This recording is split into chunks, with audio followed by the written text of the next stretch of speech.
الصوت تقطع. من الواضح انه يعني انقطع وفقدنا الاتصال، لكن من الواضح انه المجلس النواب غير راضي بتقرير المجلس القومي لحقوق الانسان. وانا الحقيقه مش عارفه يعني.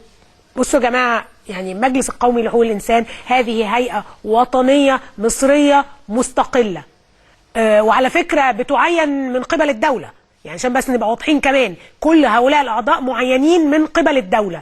فنجيب مين تاني يتكلم على قضايا حقوق الانسان احسن من دول وافضل من دول؟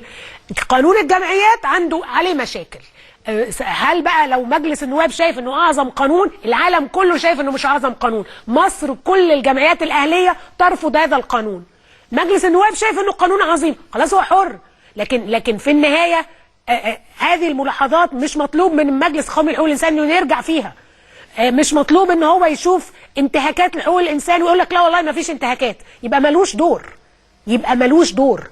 ما هو لو اي حد من ابناء مثلا هؤلاء النواب تعرض ابنه لانتهاكات او هو تعرض لانتهاكات، هيقول لك فين دور المجلس القومي لحقوق الانسان؟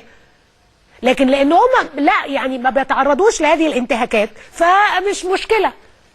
فلازم نقبل انه في مشكلات ونقدر نحلها، وانه قانون الجمعيات قانون به عوار، وانه الصيغه التنفيذيه او اللائحه التنفيذيه لهذا القانون لابد ان تصحح هذا العوار. ده مش كلام الغرب، ده مش كلام الممولين، ده كلام الجمعيات المصريه العامله في مجال حقوق الانسان، سواء حقوق الانسان اللي هي لها علاقه بالتعذيب والحريات اللي ناس كتيره مش بتحبها، او حقوق الانسان اللي لها علاقه بجمع التبرعات اللي كل الناس بتحبها. فيعني ارجوكم لازم نفهم انه في قضايا لازم نعالجها، واحنا مصرين ان احنا ما نعالجهاش.